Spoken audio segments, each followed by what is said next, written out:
श्री हरि नमस्कार। मैं संजीव कुमार। तैत्तिरीय उपनिषद, गीता प्रेस, गोरखपुर।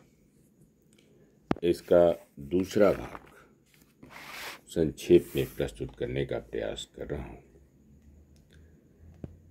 जहाँ से मन के सहित वाणी उसे न पाकर लौट आती है, उस ब्रह्मानंद को जानने वाला पुरुष कभी भय को प्राप्त नहीं होता।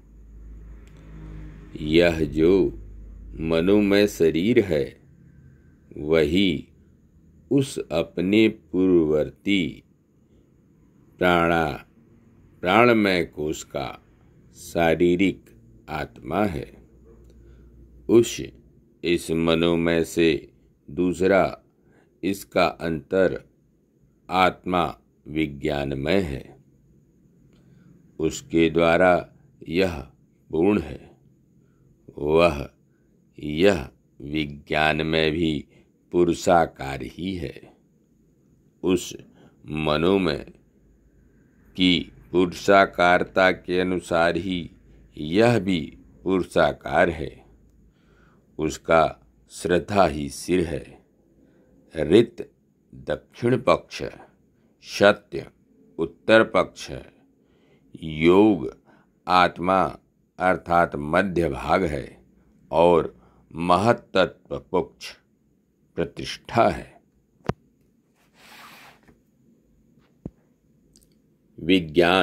विज्ञानवान पुरुष यज्ञ का विस्तार करता है और वह कर्मों का भी विस्तार करता है। संपूर्ण देव ज्येष्ठ विज्ञान ब्रह्म की उपासना करते हैं। यदि साधक विज्ञान ब्रह्म है ऐसा जान जाए और फिर उससे प्रमाद न करे, तो अपने शरीर के सारे पापों को त्याग कर वह समस्त कामनाओं भोगों को पूर्णतया प्राप्त कर लेता है। यह जो विज्ञानमय है, वही उस अपने पूर्ववर्ती मनोमय शरीर का आत्मा है। इस विज्ञानमय से दूसरा इसका अंतर्वर्ती आत्मा आनंदमय है। उस आनंदमय के द्वारा यह पूर्ण है। यह आनंदमय भी पुरुषाकार ही है। उस विज्ञानमय की पुरुषाकारता के समान ही यह पुरुषाकार है। उसका प्रिय ही सिर है। मोद दक्षिण पक्ष, प्रमोद उत्तर पक्ष है। आनंद आत्मा है और ब्रह्म पक्ष प्रतिष्ठा है।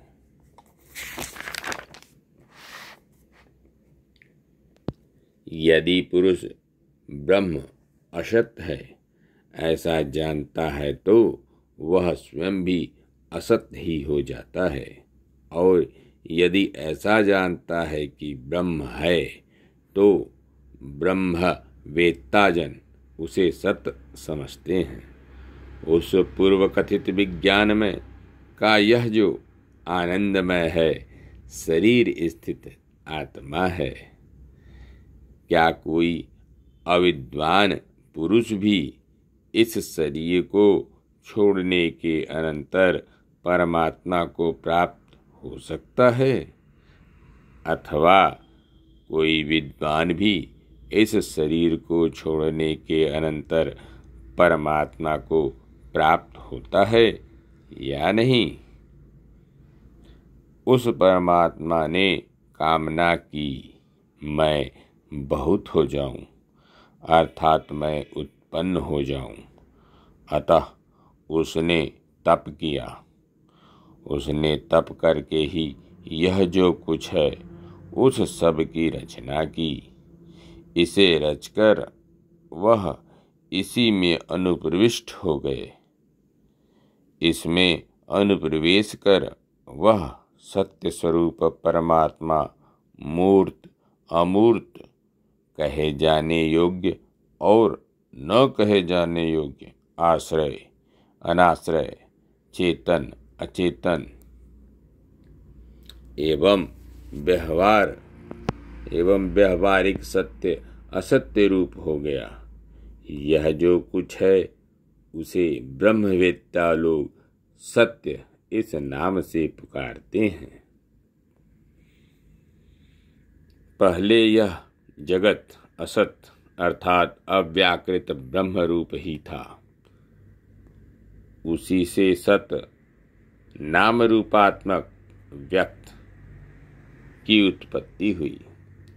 उस असत ने स्वयं अपने को ही नाम रूपात्मक जड़ रूप से रचा, इसलिए वह सुकृत अर्थात स्वयं रचा हुआ कहा जाता है। वह जो प्रसिद्ध सुकृत है सो निश्चय रस ही है। इस रस को पाकर पुरुष आनंदी हो जाता है। यदि हृदयाकाश में स्थित यह आनंद स्वरूप आत्मा न होता तो कौन व्यक्ति अपान क्रिया करता और कौन प्राणन क्रिया करता। यही तो उन्हें आनंदित करता है। जिस समय यह साधक इस अदृश्य अशरीर अनिर्वाच्य और निराधार ब्रह्म में अभय स्थित प्राप्त करता है, उस समय यह अभय को प्राप्त हो जाता है। और जब यह इसमें थोड़ा सा भी भेद करता है, वह ब्रह्म ही भेददर्शी विद्वान के लिए भय स्वरूप है। इसके भय से वायु चलता है, इसी के भय से सूर्य उदय होता है तथा इसी के भय से अग्नि, इंद्र और पांचवा मृत्यु दौड़ता है। अब यह इस ब्रह्म में आनंदी की मीमांसा साधु स्वभाव वाला नवयुवक, वेद पढ़ा हुआ, अत्यंत आशावान अर्थात कभी निराश न होने वाला तथा अत्यंत दृढ़ और बलिष्ठ हो एवं उसकी यह धन धान्य से पूर्ण संपूर्ण पृथ्वी भी हो, उसका जो आनंद है वह एक मानुष आनंद है।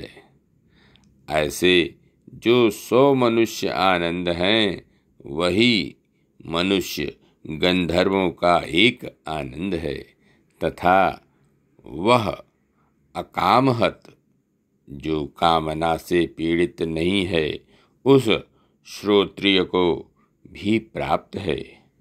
मनुष्य गंधर्वों के जो 100 आनंद हैं वही देव गंधर्व का एक आनंद है और वह अकामहत श्रोत्रियों को भी प्राप्त है।